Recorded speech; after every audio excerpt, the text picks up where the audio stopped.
Now, Kenya has called for better carbon tax deals to help indebted African nations fight damaging effects of climate change. President William Ruto, while noting that the carbon market is undervalued, says most African countries still lack the finances needed to address climate change, even as the continent seeks a blended finance options to mitigate against climate change. In 2019 and 2020, an average annual climate finance commitment of around 1.6 trillion shillings was made by donors to adaptation measures in Africa.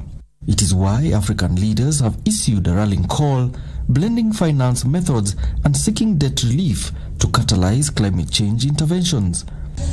Where do we find money or resources or financing? Number one, at scale. And number two, that is affordable. And number three, that is accessible. President William Ruto says Africa's share of the annual $3.5 trillion global investment needs actualization.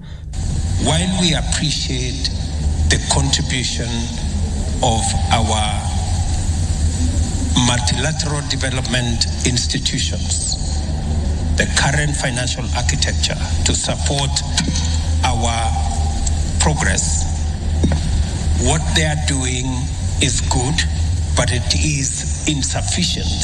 Make the funding available, and to who? I mean, there's different people involved. We've seen a few examples. I come from Rwanda, where I saw the government and the World Bank putting in a program that actually incentivized private players. Carbon financing is kind of a newborn industry globally, but I think Africa is a bit behind compared to Europe or US, for example. I think definitely like the policies should be adopted to reinforce like the local community getting a benefit out of the climate financing and not getting it too complex. In Kenya's counties, for example, reinventive financing is being utilized for adaptation projects. And in particular in Homa Bay County, we already have a climate change policy that is stipulating how we mobilize our climate finance. We have a Climate Change Act, which establishes the structure, the legal structure for climate financing in Homa Bay County. And under that structure, we have the Homa Bay County Climate Change Fund. Supply of reliable carbon credits that would allow polluters to offset their emissions by investing in renewable energy was also extensively discussed. I think the other option that we need to have a conversation about is carbon tax. This is a very controversial thing, but it is the right thing to have the conversation about. You guys in the rich countries taught us about, you invented capitalism, invented market. Why aren't you applying market forces to carbon? Why? And that is the question. Other financing models brought up at the summit include a demand that rare metals mined in Africa be processed in-house, roping in friendly partners to invest in production of clean power by 2030.